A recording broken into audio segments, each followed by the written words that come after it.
पानीपत से थोड़ी दूरी पर एक बहुत ही बड़ा जंगल था। उस जंगल में दो फल के पेड़ थे।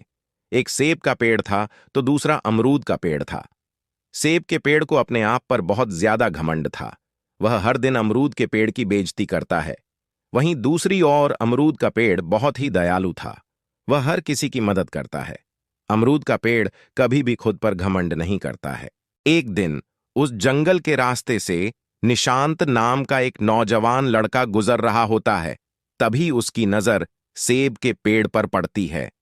यह देखकर निशांत बहुत खुश होता है और कहता है, आज मैं बहुत थक गया हूं। इतना चलने से मेरे पैर भी दर्द करने लगे हैं और प्यास के मारे मेरा गला भी सूख रहा है। आज तो भूख भी बहुत जोर की लगी है। अच्छा हुआ मुझे इस जंगल में ये सेब का पेड़ मिल गया। अब मैं मजे से सेब खाऊंगा और अपनी भूख मिटाऊंगा। आज का दिन मेरे लिए बहुत अच्छा होने वाला है। इतना चलने के बाद मुझे आराम करने के लिए जगह भी मिल गई और खाने के लिए फल भी मिल गए। ऐसा करता हूं, पहले कुछ फल खा लेता हूं, फिर थोड़ा विश्राम करके आगे के सफर पर निकलता हूं। इतना बोलकर जैसे ही निशांत सेब के पेड़ की तरह बढ़ता है, तभी सेब के पेड़ से आवाज आती है, मूर्ख लड़के, तेरी इतनी हिम्मत कि तू मेरी मर्जी के बिना मेरे पेड़ से सेब तोड़कर खाएगा। मैं तो तेरे जैसे लड़कों को अपने पेड़ के आसपास भी न भटकने दूं। और तेरी इतनी हिम्मत कि तू मेरे पेड़ से फल तोड़ने की सोच रहा है। मेरे पास आने की हिम्मत भी मत करना। चुपचाप यहां से चले जाओ, वरना अच्छा नहीं होगा। शायद तुम मेरे बारे में जानते नहीं हो। मुझे बहुत जोर की भूख लगी थी। अगर मैं तुम्हारे पेड़ से एक दो फल तोड़कर खा लूंगा तो क्या हो जाएगा? अगर मैं इन फलों को नहीं खाऊंगा तो भी ये खराब होकर नीचे गिर जाएंगे। तुम्हारी इतनी हिम्मत, अब तुम मुझे सिखाओगे कि मुझे क्या करना चाहिए और क्या नहीं। तुम्हें तो देखकर ही मुझे घिन्न आ रही है। तो सोचो, तुम मेरा फल तोड़ने आओगे तो मेरा क्या हाल होगा। मैं बिल्कुल भी तुम जैसे लोगों को बर्दाश्त नहीं कर सकता। मेरे पास आने की हिम्मत भी मत करना, नहीं तो तुम्हारे लिए ठीक नहीं होगा। सेब के पेड़ का ऐसा दुर्व्यवहार देखकर अमरूद के पेड़ से रहा नहीं जाता है और निशांत से अमरूद का पेड़ कहता है, मैं जानता हूं तुम एक मुसाफिर हो और बहुत दूर से चलकर आए हो, जिसकी वजह से तुम बहुत थक गए हो और तुम्हें बहुत जोरों की भूख भी लगी होगी। अगर तुम्हें सेब के पेड़ ने अपने फल नहीं दिए तो तुम्हें निराश होने की जरूरत नहीं है। तुम आराम करने के लिए मेरे पेड़ के नीचे आ सकते हो और अपनी भूख मिटाने के लिए मेरे फल तोड़कर खा सकते हो। हाँ, मेरा फल तुम्हें सेब जितना स्वादिष्ट नहीं लगेगा, लेकिन मेरे फल को खाकर तुम्हारी भूख प्यास जरूर मिट जाएगी। और यह मेरे लिए बहुत बड़ी बात होगी कि मेरी वजह से किसी मुसाफिर का पेट भरा और उसे आराम करने के लिए जगह मिली।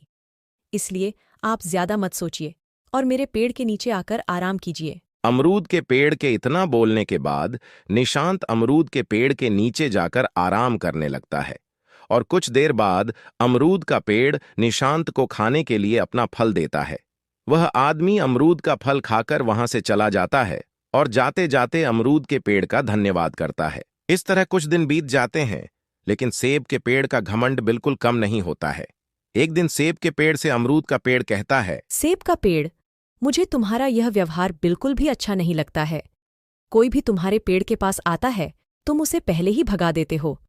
हमारा काम ही है लोगों की मदद करना और तुम इस चीज से भागते हो। किसी की मदद कर देने से तुम छोटे नहीं हो जाओगे, बल्कि सबकी नजरों में और बड़े हो जाओगे। इसलिए मैं तुमसे कह रहा हूं, ज्यादा घमंड मत करो। अमरूद के पेड़, तुम मुझे मत सिखाओ कि मुझे कैसा व्यवहार करना चाहिए और कैसा नहीं। इस पूरे जंगल में मेरे जितना स्वादिष्ट फल किसी और पेड़ का नहीं है। इसलिए सारे लोग मेरे पास आते हैं और मेरा फल खाना चाहते हैं। मैं नहीं चाहता कि कोई भी इंसान मेरे पेड़ के पास आए और मेरे फल तोड़कर खाए। समझे तुम? मुझे ज्यादा ज्ञान मत बांटो। सेब का पेड़, मुझे लगता है तुम्हें अपने सेब के फल पर बहुत ज्यादा घमंड हो गया है।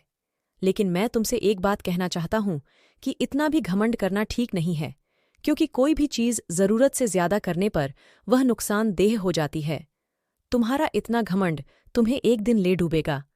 मेरी बात मानो और अपना ये घमंड छोड़ दो। अमरूद के पेड़, तुम अपनी यह बकवास बंद करो। मुझे पता है तुम मेरे से जलते हो, क्योंकि तुम्हारा फल मेरे फल जितना स्वादिष्ट नहीं है, इसलिए तुम हमेशा मेरी बुराई करते रहते हो।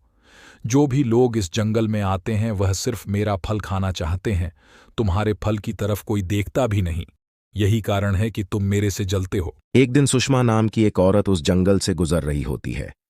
सुषमा सेब के पेड़ के पास आकर बोलती है, आखिरकार मुझे एक सेब का पेड़ मिल ही गया।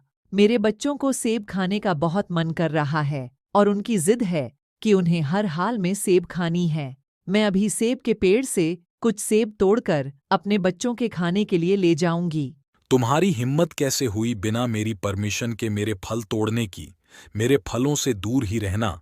अगर अपनी भलाई चाहती हो तो वापस चली जाओ। यह तुम क्या कह रहे हो? भला फल तोड़ने के लिए किसकी परमिशन लेनी? मुझे फल तोड़ने के लिए किसी से परमिशन लेने की कोई जरूरत नहीं है। मूर्ख औरत, तुम्हें मेरी परमिशन लेने की जरूरत है।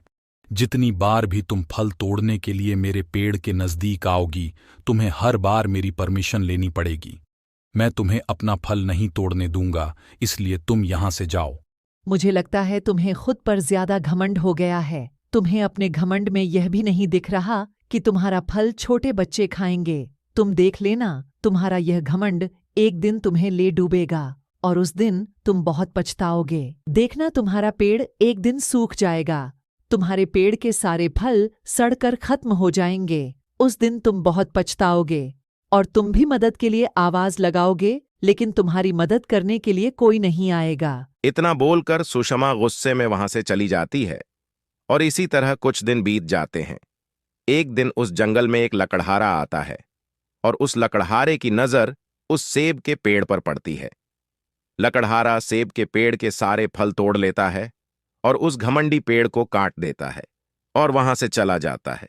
सेब के पेड़ के पास सिर्फ पछतावे के और कुछ नहीं बचता। दोस्तों, अगर आपको मेरी यह कहानी पसंद आई हो तो हमारी वीडियो पर लाइक कमेंट करें। ऐसी ही और मजेदार वीडियो देखने के लिए मनीष टीवी चैनल को सब्सक्राइब करें।